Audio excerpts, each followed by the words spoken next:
Okay, so what do we got going on today? Well, today is part 3 of our peated whiskey. Okay, and part 3 is distilling day. Hey, I'm going to tell you, this is the most satisfying part of this whole well, almost. I think enjoying the final products is the most satisfying of this hobby. But anyway, this is one of the good parts. What we are going to do is distill it out, and then what we will do is proof it down. And after we get done distilling and proof it down and put some oak in it, age it a little bit, and then we'll see what goes on, right? But first things first, welcome to Stillworks and Brewing. My name is Randy, and this is the channel that's all about home distillation and brewing. All right, so let me get set up. What I got to do is, I know the fermentation is done. I did stick a hydrometer in, so it's at 1.00, so it's completely dry.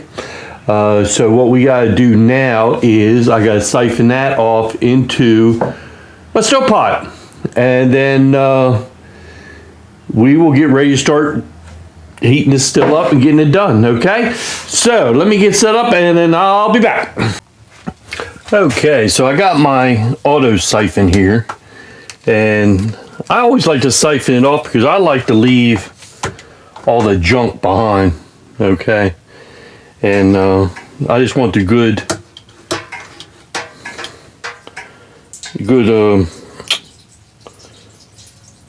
wort, mash, whatever you want to call it. I guess it's distiller's beer right now. So what I'll do is I'll siphon this off, and you can see this is the lid was covered, and you can see it was a violent fermentation.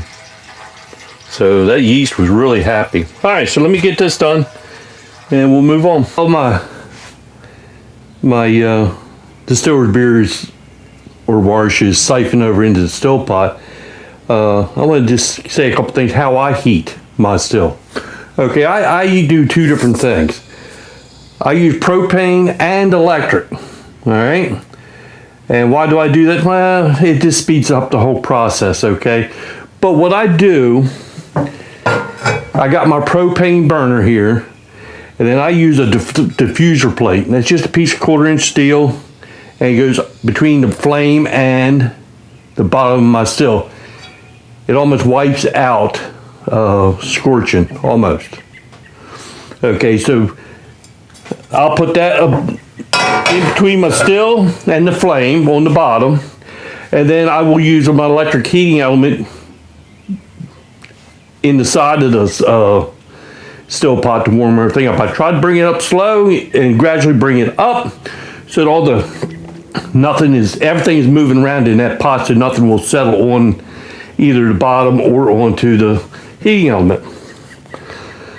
Okay, so then what I do is, once it comes up to temperature, I don't know, about 175, 180 degrees in the pot, even 200 in the pot, and then I'll shut the propane off, then I'll strictly run off of electric, and then I can really control it, fine tune it then. And it just seems to work out great for me. Okay, so I just wanted to let you know how I do it. It seems to work fine. I think everybody does it a little bit different, and that is fantastic. Okay, let me go check and see if I'm done siphoning over yet, and then we're going to get ready to start putting this still together. Okay, so next thing, I got everything in my still pot, and what I want to do, what's the next step? Well, what I want to do next is I want to degas that liquid. It really just helps in puking, I think. But so we want to knock all the fermentation's done, but that liquid has a lot of gases stuck inside, so we want to knock them loose. So I just got me a stirring stick I hooked to my drill. I think it's made for wine. You can find them all over. And I just give it a couple quick stirs and just try to knock loose. It actually ain't bad.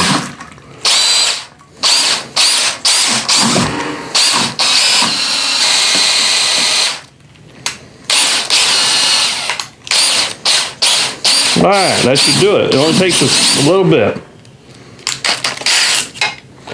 Okay. All right, so what's next?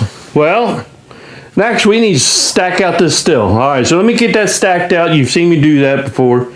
And then what I'll do is I'll start putting the heat under it now lowly while I'm stacking out. And then we'll get going. Okay. Okay, quick update. I did get the still stacked out. I got heat under it. You hear it because that's why it's so loud. Sorry about that. I'm starting to get some fog in my sight glass. I have to say it over and over again. I love a sight glass. It just helps you determine what's going on. All right, and it's even saved me. I've had problem. If anybody's ever had a still puke, that will help. Because you're watching it, you'll see it start to puke up here. You can shut the heat down real quick and let everything settle down before it comes on through. Yeah, it helps. Okay, like I said, pot temperature is only about 125 degrees, but I'm starting to get a little steam up in the sight glass. All right, so something starts happening and we'll be back. Quick guide to where I'm at. Pot temperature's about 180 something or other. I can see in the sight glass it went from being fogged to a little bit of passive reflux going on. My head temperature still ain't going up yet. I mean, it's hot. You can feel it. It's right there. Whoop, whoop, whoop, whoop. See what?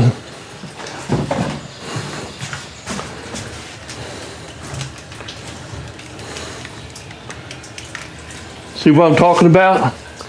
The still started to puke. I killed the heat automatically. See that? I killed all the heat and it's not up yet. It's not puking out there. But that was a close one. It's starting to fall back down, so I'll give it a couple minutes to calm down. Ooh, that was close. Okay, as you can see, it's calmed down. So we'll be able to turn the heat back on.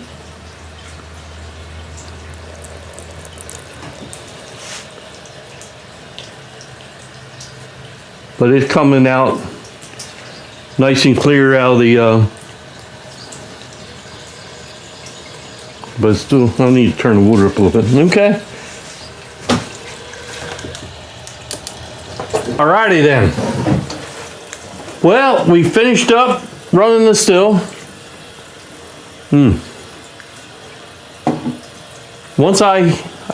Normally what I do is once I get 40 ABV coming off the spout, and I'll check with my refractometer. And I also double checked, if you notice I got my test tube out here and a regular hydrometer, I calibrate these, make sure that this is correct. It was maybe 1 point off than this, so I was pretty happy with that. Okay, so once it hit 40 ABV, I stopped. So everything smells pretty good.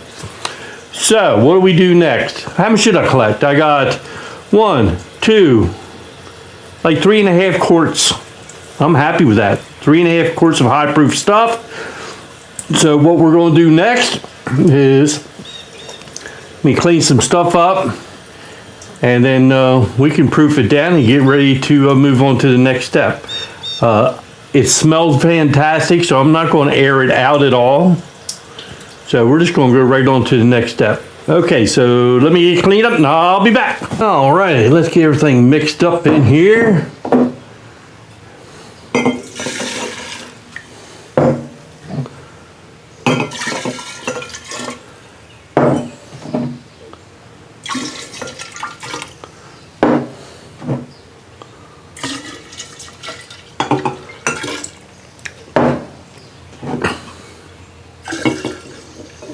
Okay.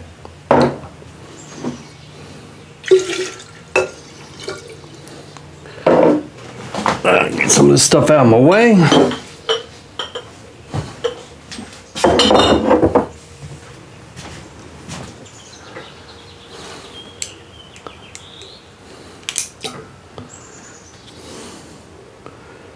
Okay, so we're looking at 55% or 110 proof. Okay, so let's put one water in there and see what it does.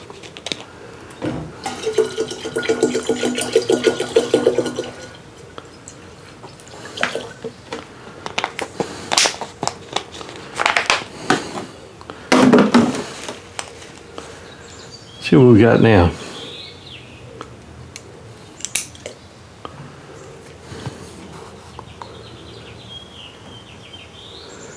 All right, that's 100. I think I'll add in one more water.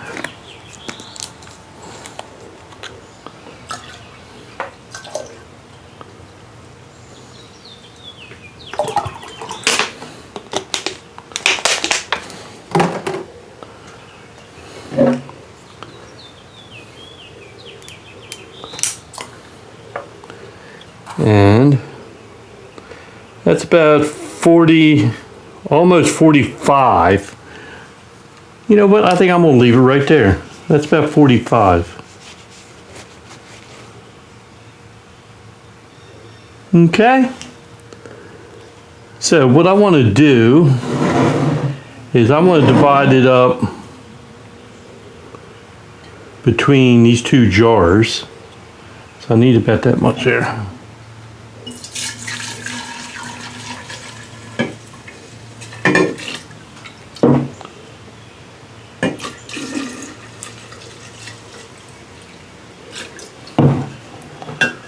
Close enough.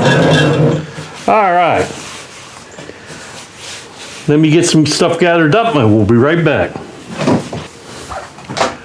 All right, so how I want to oak this, I'm thinking is I want to go a ½ ounce of wood chips per quart. So that'd be 1 ounce per jar here.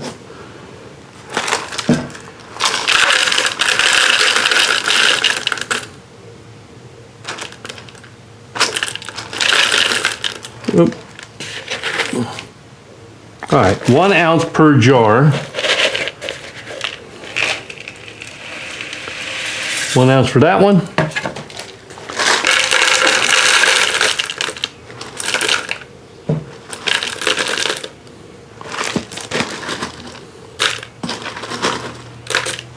One ounce for this one. All right, and then what I want to do, I'm going to do something a little bit different. And what it is,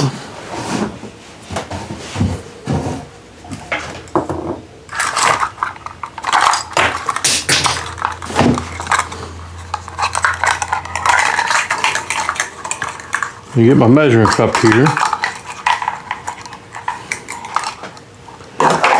Okay, what I want to do is a 1/4 cup. This is peated malt barley. And I'm going to put a 1/4 cup of that in each of these jars. 1/4 cup. Never done this before. I'm thinking it's just going to add a really good flavor. So, okay.